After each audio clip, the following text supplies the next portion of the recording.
Let's begin with the foundations. Welcome to another lecture. Today we examine Anne Hathaway, an American actress whose career offers, if you will, a compact case study in range, reputation management, and the economics of stardom. I am Alexei. I teach and research, and I will try to be precise rather than theatrical, though the subject may tempt us otherwise.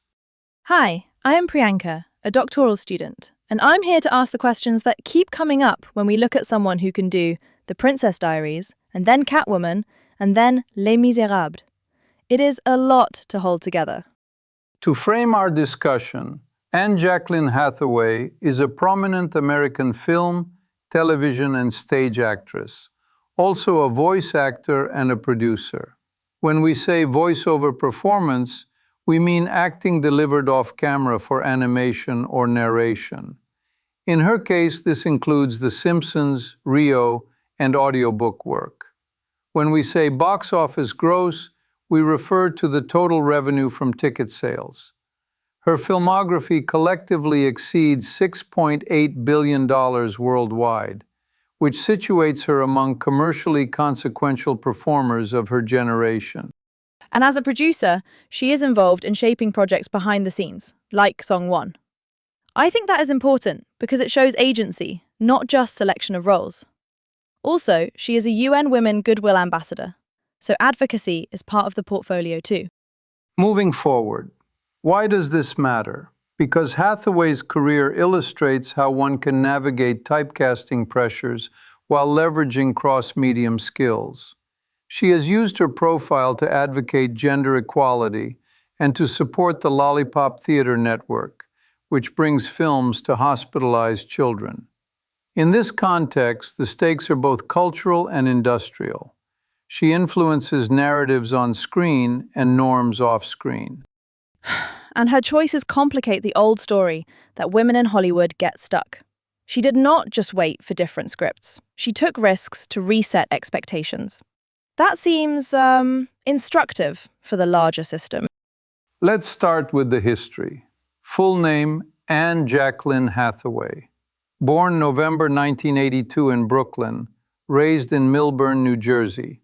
She is of Irish, English, German, and French descent. Her mother, Kate Macaulay Hathaway, portrayed Fantine on the first national tour of Les Miserables, a biographical detail that later echoes rather strikingly. As for accolades, she holds an Academy Award, a BAFTA, and a Golden Globe, all for Les Miserables, and a Primetime Emmy for voice work on The Simpsons. Early on, The Princess Diaries, in 2001, launches the family film image. It grosses $165 million. Then she experiments. Ella Enchanted struggles. The Princess Diaries 2 is profitable but critically cool. And then she deliberately pivots. Havoc is edgy. Brokeback Mountain is prestigious. The Devil Wears Prada becomes a global hit. She has said she was the 9th choice for that role, which is a great story about persistence, even if the exact ranking is hard to verify. We then observe a consolidation phase. Rachel getting married earns her an Academy Award nomination for Best Actress. Get Smart demonstrates physical comedy and yields a rather painful shin injury.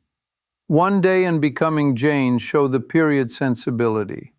Alice in Wonderland crosses $1 billion. The Dark Knight Rises crosses $1 billion as well, where her Selina Kyle builds on meticulous martial arts preparation. Interstellar follows.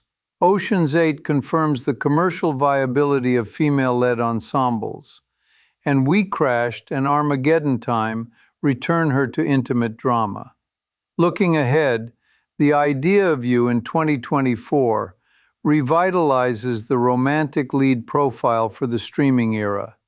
In 2026, she appears in Mother Mary with Michaela Cole and returns to Andrea Sachs in The Devil Wears Prada 2. As for a personal note, I am interested, you see, in the strategic calculus here. The move from princess to Fantine to Catwoman is, mathematically, a sequence of non-trivial state transitions. avoiding the local minimum of typecasting and optimizing for both critical and commercial objectives. Her advocacy work suggests she is also optimizing for externalities beyond the set, namely representation and policy discourse. So yeah, moving on, can we set up 3 big questions? First, how did that career evolution actually work in practice? Second, a counterfactual. What if she had taken different roles? Third, where does her influence go next? Let's transition to another aspect. Historical evolution first. The Princess Diaries and Ella Enchanted create a strong brand signal, bordering on entrenchment. To counter, she selects Havoc and Brokeback Mountain. The latter integrates her into a canonized film, while letting her play against expected softness. She famously told a white lie about horse riding, then learned quickly, a small but telling indicator of adaptive commitment. The Devil Wears Prada then functions as the mass audience bridge to adult roles.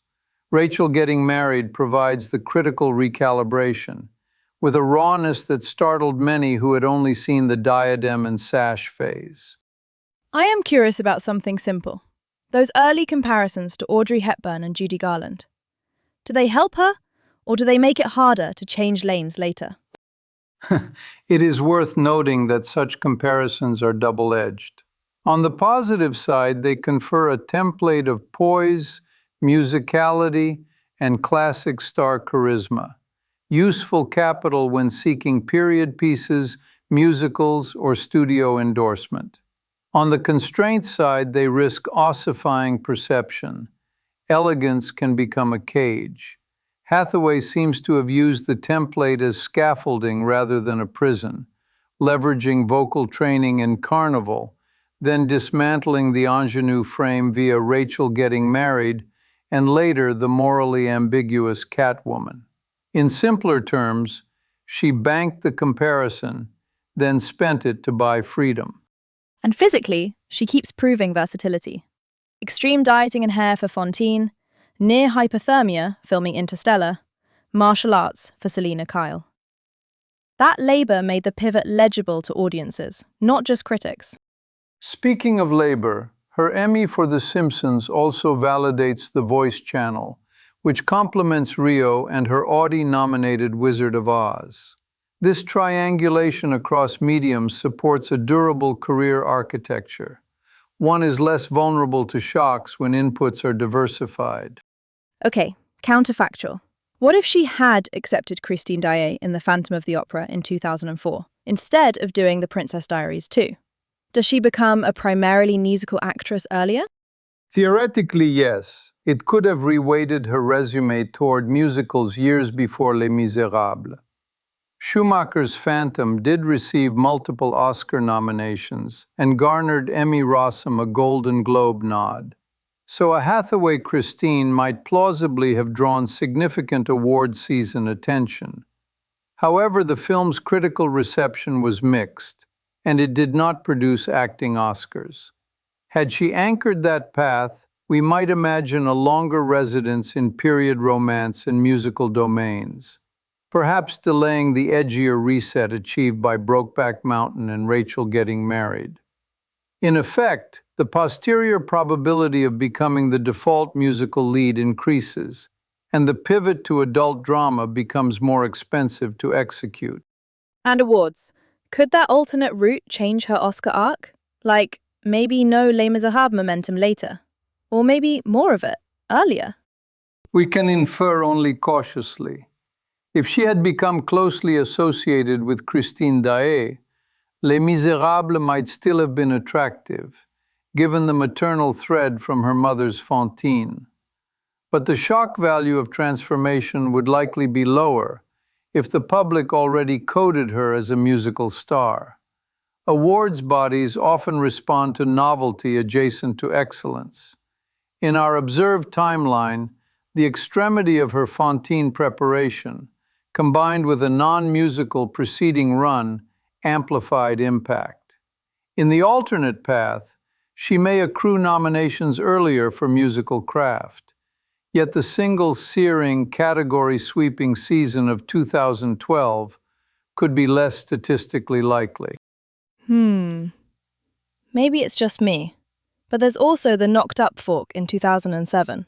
She exited over the real childbirth footage, which tells us her constraints are principled, not just strategic. That probably shapes later credibility with directors. Agreed. Boundaries are part of the optimization problem. They delimit feasible sets while preserving trust capital. That trust is visible later with Nolan, Hooper, and Gray. Directors who to some extent rely on disciplined preparation within ensemble systems. Open question now. Where does her impact go next? Considering streaming, franchise fatigue, and the appetite for female-led projects after Ocean's 8 proved a point at the box office. This logically leads us to current trends. First, platform hybridity. She moves between theatrical tentpoles, prestige cable or streaming series, and festival indies. Second, tonal dexterity. The idea of you indicates there is demand for adult romantic storytelling executed with intelligence, not irony. Third, auteur alignment. Mother Mary. Ongoing collaborations historically with Nolan, and prospectively, projects like The Odyssey, Verity, and The End of Oak Street.